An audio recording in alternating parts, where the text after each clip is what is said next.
मैं आपसे एक सवाल करना चाहूंगा। रमीज हसन राजा साहब का एक बयान काफी वायरल हो गया। वो कह रहे हैं जब बाबर कप्तान थे तो वो इस तरह की पिचेस बनाते थे कि 5 दिन तक टेस्ट मैचेस होते थे लेकिन नताइज नहीं आते थे। और उन्होंने ये भी कहा कि टेस्ट मैच ऐसा अगर हो जिसका नतीजा ही ना हो तो फायदा नहीं है। टेस्ट मैच बगैर नतीजे के खत्म होना मतलब आप दुनिया क्रिकेट का खात्मा कर रहे हैं। और मैं उस वक्त के जो कप्तान थे उसके फैसले के आगे बेबस था। रमीज हसन राजा साहब ये कह रहे हैं, जिस पर सलमान बट कह रहे हैं कि अब वक्त काफी देर हो गया, आप ब्लेम नहीं करना चाहिए आपको बाबर आजम को। आप क्या कहेंगे इस पर? नहीं, मैं तो कुछ भी नहीं कहूंगा। आप रमीज से भी सवाल कर लिएगा, उससे भी सवाल कर लिएगा, क्या नाम है, सलमान बट से। वो कह रहे हैं आप उनसे पूछिएगा, वो उसका जवाब दे रहे हैं, उससे पूछिएगा। मेरे पास तो इसका कोई जवाब नहीं है। मैं तीसरे की उसमें क्यों इन्वॉल्व हो जाऊं भाई, एक चीज का मुझे वो है ही नहीं।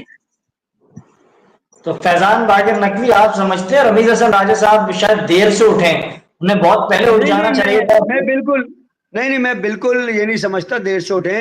अब उनका मतलब नहीं हो रहा वो पूरा। जब वो क्रिकेट बोर्ड में तो उन्होंने मान कैसे लिया? चेयरमैन कभी क्या बाप बेटे के आगे गुलाम होता है क्या? वो तो चेयरमैन थे, उन्होंने मान कैसे ली बाबर की बात? उन्हें अपनी नौकरी पक्की करनी थी, उन्हें अपनी सीट पक्की करनी थी, उन्हें भी तो अपनी चापलूसी की आदत थी। अब उनका काम नहीं रहा, अब सिस्टम में नहीं है, वो कमेंट्री में आ गए दोबारा।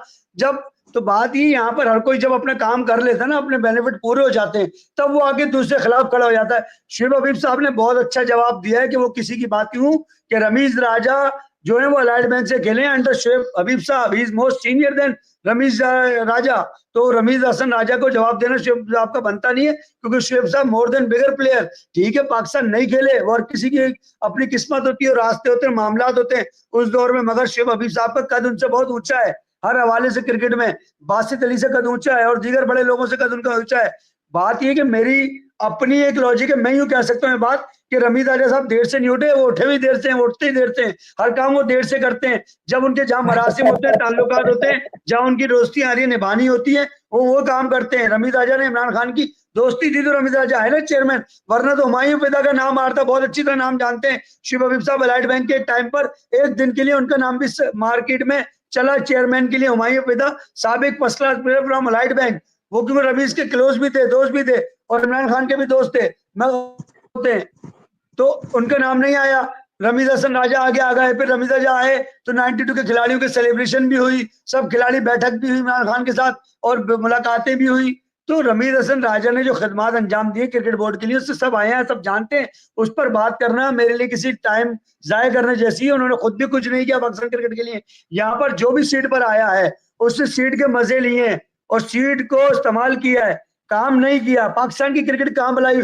जूनियर डिपार्टमेंट के सिलेक्टर रहे शुएब हबीब साहब, जूनियर अंडर 17 अंडर 19 कराची, इन्होंने प्रोडक्ट तैयार किए। हम्माद आलम हो, हसन मोहसिन हो और दीगर ऐसे कई नाम बता सकता हूं। तो उस पर तो कोई असल मारे मसला पता है कि ताबिश खान एक स्पोर्ट्स एंकर है, अगर वो 50 साल बाद कोई बात कहेंगे तो लोग उसकी बात को मानेंगे। अभी वो कोई बात कह रहा है ना तो उसकी वैल्यू नहीं, क्योंकि जूनियर स्पोर्ट्स एंकर है, नए या बहुत ही कम। और शुएब हबीब साहब एक्स हो गए, पुराने हो गए या ओल्ड हो गए, तो इनकी बात की आज के दौर में क्या मसला है? हमारे यहाँ लोगों को स्टेटस से पहचानने लगे कि कौन ताजा है, कौन करंट है, कौन भारी है, किसका वावेला है, किसकी शो है। वो झूठ भी बोलेगा तो उसको सच माना जाएगा। तो मैं इस पे एक शेर छोटा सा कहूंगा और आपकी इस बात का जवाब आपको मिल जाएगा कि शेर ये है कि लफ्जों के प्याले बेचता हूं खरीद लो, लफ्जों के प्याले बेचता हूं खरीद लो, तारीख राहों के लिए उजाले खरीद लो, तारीख राहों के लिए उजाले खरीद लो।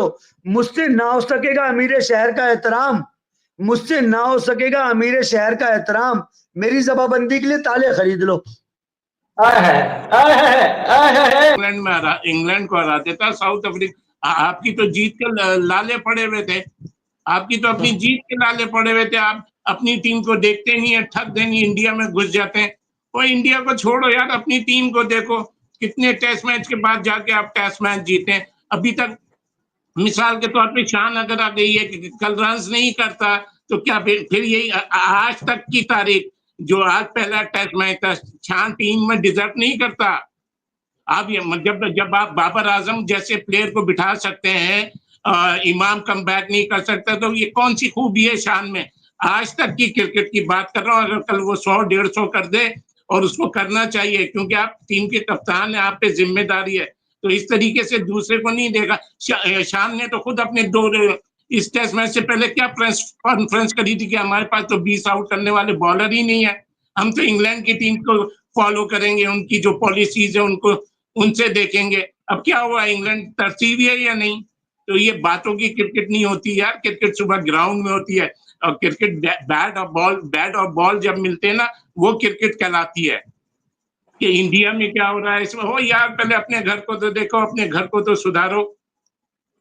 आप ऑनेस्ट है नहीं, आप ऑनेस्ट है नहीं। अगर आपने ऑनेस्टी, यहाँ भी अगर ऑनेस्टी दिखानी थी और दिखाना था कि हम पाकिस्तानी है, ठीक है, बॉलर ने पहले टेस्ट मैच में भी आउट करा है, पहली इनिंग में भी। कोई आप हार किससे रहे हैं? आप हार रहे हैं बैटिंग से, तो आप अपनी बैटिंग को स्ट्रॉन्ग करते।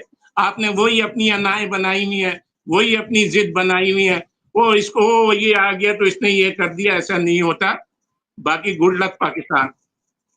Good luck Pakistan. हमारी भी नेक तमन्ना ख्वाहिशात पाकिस्तान से जुड़ी हुई है। वो आया 92 का वर्ल्ड कप, उसको भी ये कौम जो है काफी जश्न के साथ मनाती है।